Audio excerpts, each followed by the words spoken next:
Breaking news ये है कि कन्नौज से अखिलेश यादव ने अपना नामांकन दाखिल कर दिया। ये इस वक्त की बड़ी खबर। ब्रेकिंग न्यूज, कन्नौज से अखिलेश यादव ने अपना पर्चा दाखिल कर दिया है और थोड़ी देर पहले आपको जानकारी हमने दी थी कि सुब्रत पाठक ने भी अपना नामांकन दाखिल कर दिया है और अब कन्नौज से ही अखिलेश यादव ने पर्चा भरा। यानी मुकाबला बीजेपी वर्सेस समाजवादी पार्टी, ये गठबंधन का। और अखिलेश यादव यहां से खुद प्रत्याशी हैं। पहले चुनाव नहीं लड़ने की अटकलें ऐसी आ रही थी, लेकिन वो घटा बताकर अब कन्नौज से खुद उतर चुके हैं। पहले तेज प्रताप यादव को उतारा गया था, लेकिन अब अखिलेश यादव ने ये जो नामांकन दाखिल किया है उसकी तस्वीरें भी सामने आ चुकी हैं। प्रोफेसर राम गोपाल यादव उनके साथ मौजूद हैं, उनके चाचा, और सुब्रत पाठक उन्होंने भी पर्चा दाखिल कर चुके हैं। चलिए समर्थ श्रीवास्तव का रुख करेंगे। समर्थ, हम देख पा रहे हैं तस्वीरें, अखिलेश यादव मैदान में उतर चुके हैं, ताल ठोक रहे हैं भारतीय जनता पार्टी के सुब्रत पाठक के खिलाफ।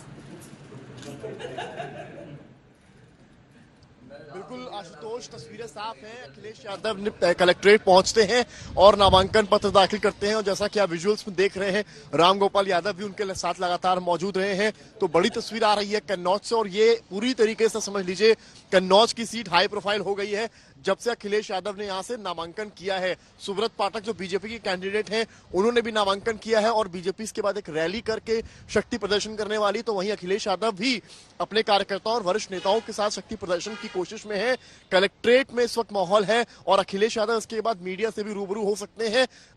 सुब्रत पाठक लगातार यही कह रहे थे कि मुकाबला बराबरी का नहीं है जब तक तेज प्रताप यादव का नाम था, लेकिन जब अखिलेश का नाम सामने आया तो उन्होंने कहा अब मुकाबला बराबरी का है। तो वहीं जो समाजवादी पार्टी है वो ये कह रही है कि अखिलेश यादव का मुकाबला तो सुब्रत पाठक से है ही नहीं, उनका मुकाबला तो सीधे प्रधानमंत्री नरेंद्र मोदी से है। और कन्नौज से आकर उन्होंने मुकाबले को सपा के लिए कम से कम एक तरफा कर दिया है। हालांकि मैनपुरी में भी माहौल है, वहां से डिंपल यादव है, आजमगढ़ से जो धर्मेंद्र यादव है। कुल मिलाकर सैफई परिवार से पांच सीट्स पर कैंडिडेट्स को उतारा गया है। सभी के सभी यादव चेहरे और कन्नौज से अखिलेश यादव के आने के बाद कहीं ना कहीं मुश्किलें बीजेपी की कुछ तो जरूर बढ़ी हैं। तेज प्रताप के रहने से शायद उनके लिए सीट आसान हो जाती, लेकिन अखिलेश के आने से एक टफ फाइट होने वाली है। जितनी लोगों से यहाँ बातचीत की है, रुख बहुत मिक्स्ड है। इसके पहले यादव परिवार को हरा चुके हैं और जब मुलायम सिंह यादव थे तब भी हरा चुके थे, उनका भी असर नहीं हो पाया था। तो एक अलग ही छवि, एक अलग कद बना लिया सुब्रत पाठक ने। तो अभी जमीनी हकीकत क्या है, कार्यकर्ता क्या कह रहे हैं और जनता क्या कह रही है कन्नौज की?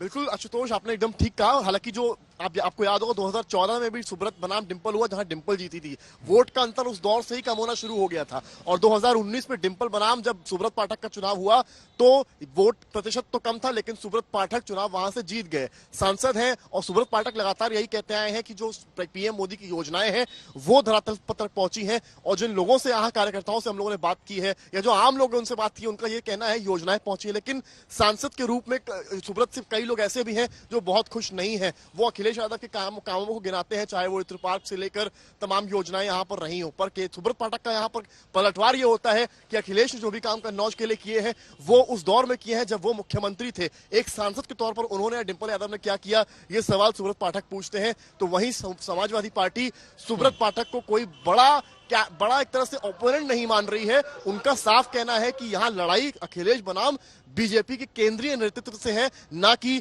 बीजेपी के कन्नौज के कैंडिडेट और एमपी सुब्रत पाठक के साथ है। हाँ।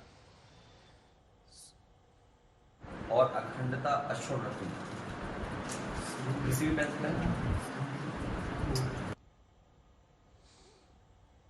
तो कन्नौज से ये तस्वीरें जहां अखिलेश यादव पर्चा दाखिल करते हुए और राम गोपाल यादव भी उनके चाचा मौजूद हैं और चेहरे खिले हुए हैं निश्चित तौर पर।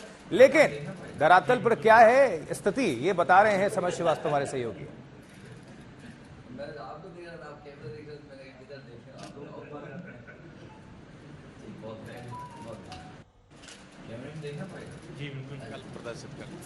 चैलेंज देख रहे हैं आप कन्नौज में, सुब्रत पाठक सामने है। कोई चैलेंज नहीं। सुब्रत पाठक को बदल देते तो हल्का सा होता, सुब्रत पाठक को तो कोई वोट देगा ही नहीं।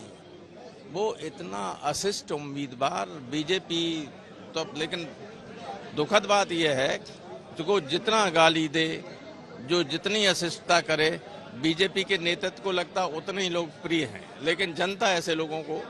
सुब्रत पाठक बार बार कह रहे हैं कि अब मुकाबला बराबरी का हुआ है। ये अहंकार है और हम उस वंश के हैं भगवान कृष्ण के जिन्होंने हर अहंकारी का नाश किया। सर, परिवारवाद के बीजेपी तमाम आरोप लगाती रही, आप क्या कहेंगे? परिवारवाद होता ही नहीं है। अगर परिवारवाद बुरा होता तो हिंदुस्तान के लोग गणेश जी की पूजा नहीं करते, कार्तिकेय की पूजा नहीं करते, पार्वती को मां नहीं कहते क्योंकि शंकर जी के पुत्र पुत्री सब थे। सीता को मां इसलिए कहते भगवान राम की पत्नी थी। राधा को इसलिए पूजते हैं कि भगवान कृष्ण की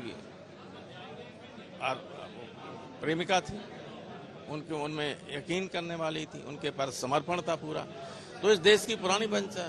तो एक तरफ ये आरोप लगाते और दूसरी तरफ और आरोप लगाने वाले कौन है?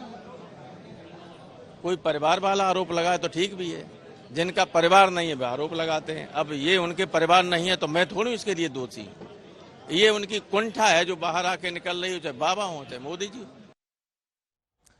चलिए, समर्थ श्रीवास्तव हमारे सहयोगी जुड़े हुए हैं। समर्थ, हम सुन रहे थे, आप सवाल कर रहे थे, परिवारवाद एक बार फिर से हावी है और हालांकि सफाई देते हुए रामगोपाल यादव बचाव करते हुए नजर आए परिवारवाद पर जब सवाल उठाया गया तो। लेकिन जनता जनार्दन कन्नौज की क्या कह रही है, क्योंकि ये हाई प्रोफाइल सीट हो चुका है। पहले तो अखिलेश यादव उतरने ही वाले नहीं थे, लेकिन जब उतर गए तो समीकरण किस तरह से बदल सकते हैं। लेकिन सुब्रत पाठक को भारतीय जनता पार्टी के, चूंकि वो कैंडिडेट है, तो हल्के में कतई नहीं लिया जा सकता। बिल्कुल आशुतोष, हल्के में नहीं लिया जा सकता, इसलिए भी क्योंकि एक तो वो यहाँ से एमपी हैं, पिछले 5 सालों में वो यहाँ की गलियों में घूमे हैं। आप चाहे गांव को ले लें, शहर के इलाके को ले लें। इसके अलावा उन्होंने डिंपल यादव को 19 में हराया है। तो मुझे नहीं लगता कोई भी इसको हल्के में ले रहा होगा। लेकिन समाजवादी पार्टी से जो हम लोगों ने बातचीत की है तो वो लगातार यही कह रहे हैं कि मुकाबला सुब्रत पाठक से है ही नहीं, मुकाबला तो प्रधानमंत्री नरेंद्र मोदी के साथ है। पब्लिक क्या सोचती है ये भी समझना जरूरी है। मिक्स्ड रिव्यूज हैं। कुछ लोगों से मैं बात करने की कोशिश करूं अगर यहाँ पर, तो आप देखेंगे 1-2 लोग यहाँ पर मुझे खड़े मौजूद मिल रहे हैं। चुनाव है कन्नौज में, आपको क्या लग रहा है किसका रुख ज्यादा है? सुब्रत पाठक जी का। सुब्रत पाठक का ज्यादा है, जी। यादव का नहीं है? जी नहीं। क्या करा है सुब्रत पाठक पिछले 5 साल? काम अच्छे हैं उनके सब। आपको क्या लगता है इस बार चुनाव का क्या रुख है? सब ठीक ही है। इसका पलड़ा अखिलेश यादव लड़ रहे हैं, सुब्रत पाठक लड़ रहे हैं। अब पल्लड़ा दोनों लोगों की भारी है, देखो कौन जीतता है। किसी एक का नहीं है? एक का नहीं। तेज प्रताप जब तक थे तब तक? सब पाठक जी का था, अभी अब दोनों लोगों का है, कोई भी जीत सकता है। कांटे की टक्कर है। कांटे की टक्कर है। विकास हुआ है कन्नौज का? हाँ, कन्नौज का आपके यहाँ यही सब विकास है और क्या हुआ है कि हाँ या ना? हाँ? विकास हुआ है कि नहीं हुआ? अब यही सब विकास ही है, देख नहीं रहे आप सब। काफी मायूस लग रहा है। हाँ? मायूस लग रहा है। मायूस नहीं लग रहा है। तो देख सकते हैं आशुतोष यहाँ पर और भी लोग मौजूद हैं। आप लोगों का क्या रुख है चुनाव को लेकर इस बार? चुनाव को लेकर रुख बढ़िया है समाजवादी पार्टी। ठीक है समर, जुड़े रहिए। निश्चित तौर पर जो हवा नजर आ रही है, कांटे की टक्कर तो है। अब कोई भी बचने से बच रहा है बोलने से, लेकिन पहले सुब्रत पाठक का पलड़ा अप था, अब बराबरी का जनता तो खुद ही बता रही है।